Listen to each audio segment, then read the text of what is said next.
Bonjour à tous, bienvenue sur notre chaîne. Aujourd'hui, nous allons parler d'un sujet qui fait beaucoup de bruit en ce moment, la réaction de Francis Tatu au remariage du pasteur Marcelo Tunasi. Que vous soyez croyant ou simplement curieux des débats qui animent la communauté chrétienne, cette vidéo est faite pour vous. Restez jusqu'à la fin, car vous ne voulez pas manquer les détails et les perspectives surprenantes que nous allons explorer ensemble.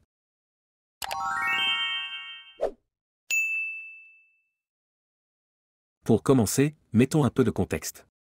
Le pasteur Marcelo Tunasi, figure bien connue de l'église La Compassion à Kinshasa, a récemment surpris beaucoup de ses fidèles en annonçant son remariage.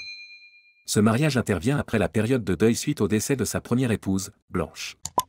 Si certains ont accueilli cette nouvelle avec joie et encouragement, d'autres, comme Francis Tatu, ont exprimé des réserves. Pour le choix du conjoint, tome 1, tome 2, que Dieu t'aide à te remarier, Marcelo. Alléluia. Oui, je le dis partout, j'ai pas reçu le don du célibat et je vais pas tarder dans le célibat.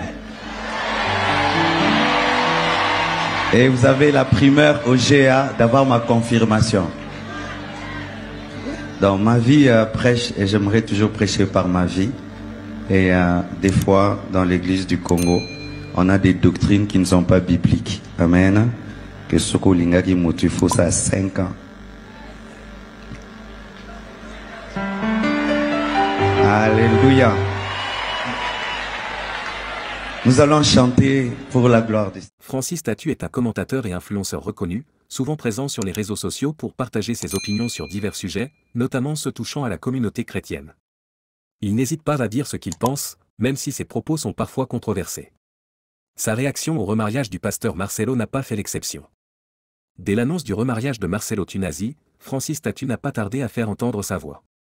Dans une vidéo publiée sur ses réseaux sociaux, Francis a exprimé ses préoccupations concernant la rapidité avec laquelle le pasteur Marcelo a décidé de se remarier. Selon lui, cette décision pourrait semer la confusion parmi les fidèles et envoyer un mauvais message sur l'importance du deuil et de la fidélité à l'ancienne épouse. Francis a insisté sur le fait qu'il ne s'oppose pas au remariage en soi, mais il questionne le timing et le processus. Il estime que Marcelo Tunasi, en tant que leader spirituel, a la responsabilité d'être un modèle exemplaire pour ses fidèles, et que chaque décision personnelle doit être prise avec prudence et considération de l'impact public. Un des points forts soulevés par Francis Tatu concerne la perception du leadership spirituel dans la communauté. Il argue que les pasteurs et leaders religieux sont souvent vus comme des figures d'autorité morale et spirituelle, et que leurs décisions personnelles sont scrutées avec attention par la communauté. Il craint que ce remariage rapide ne conduise certains fidèles à penser que le deuil peut être abrégé ou que le remariage rapide est acceptable sans une réflexion profonde.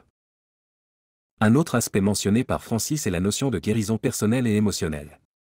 Selon lui, la perte d'un conjoint est une épreuve difficile et le processus de guérison doit être respecté. Il a exprimé des inquiétudes quant à la possibilité que Marcelo Tunasi n'ait pas complètement guéri du deuil de sa première épouse avant de s'engager dans ce nouveau mariage. La réaction de Francis Tatu a, comme on pouvait s'y attendre, suscité des discussions intenses en ligne. Certains partagent ses préoccupations et estiment qu'il est en droit de poser ces questions, d'autres trouvent qu'il va trop loin en s'immisçant dans la vie personnelle du pasteur. Les avis sont partagés, une partie des fidèles défend le droit de Marcelo Tunasi de refaire sa vie et de trouver le bonheur à nouveau, soulignant que le deuil est une expérience personnelle qui ne suit pas de calendrier préétabli. D'autres soutiennent Francis Tatu, en affirmant que les leaders spirituels doivent être particulièrement attentifs aux implications de leur choix personnel sur la communauté qu'ils dirigent. Qu'on soit d'accord ou non avec Francis Tatu, il est indéniable que sa réaction reflète des sentiments partagés par une partie de la communauté. Son intervention ouvre la porte à une réflexion plus large sur le rôle des leaders religieux dans la société et sur la manière dont leurs choix personnels peuvent influencer la foi et les comportements de leurs fidèles. Et vous, qu'en pensez-vous? Est-ce que Marcelo Tunasi a pris la bonne décision en se remariant si rapidement, ou pensez-vous que Francis Tatu a raison de soulever ces questions? N'hésitez pas à partager votre avis dans les commentaires, nous serions ravis de connaître votre point de vue. Merci d'avoir regardé cette vidéo. Si vous avez aimé, n'oubliez pas d'aimer, de partager et de vous abonner pour ne rien manquer de nos prochains contenus. À très bientôt pour une nouvelle discussion sur Kadi Actu. Pour le choix du conjoint, tome 1, tome 2, que Dieu t'aide à te remarier, Marcelo. Alléluia. Oui, je le dis partout, j'ai pas reçu le don du célibat et je vais pas tarder dans le célibat. Et vous avez la primeur au GA d'avoir ma confirmation. Dans ma vie, prêche, et j'aimerais toujours prêcher par ma vie.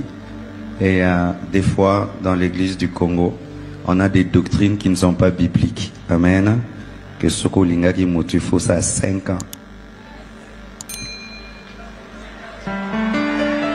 Alléluia.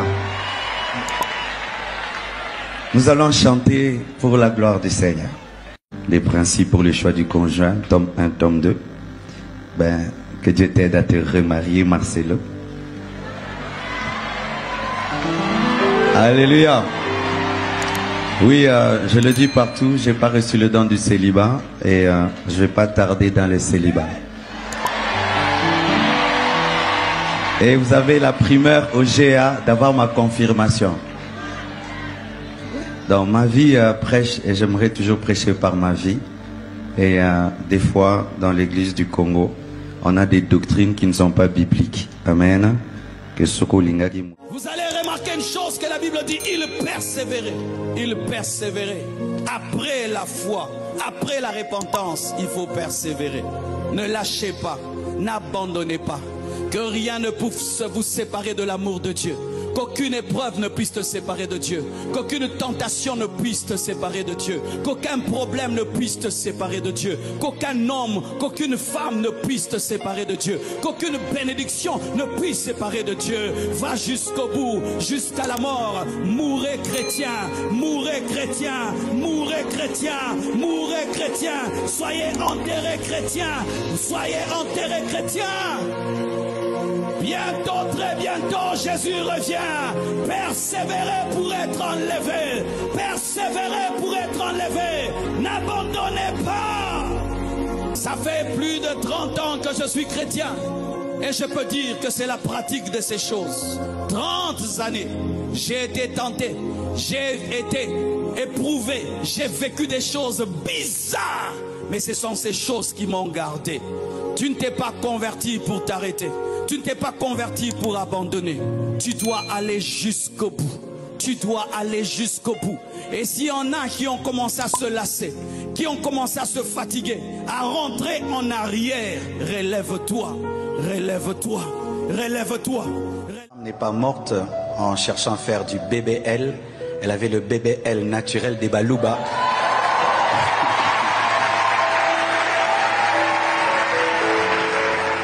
Elle n'en avait pas besoin. Donc, vraiment, surtout pas besoin.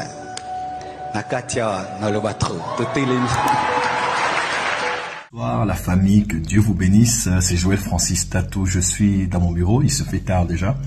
C'est samedi et j'ai béni un mariage tout à l'heure. J'étais en train de revoir mes notes de mon enseignement de demain matin à la redécouverte de El Shaddai. Je peux vous promettre, j'ai hâte. J'ai même tellement envie de m'asseoir et d'écouter le Saint-Esprit prêcher demain. Mais par la grâce de Dieu, je ne serai que le canal par lequel le logos sera changé en réma.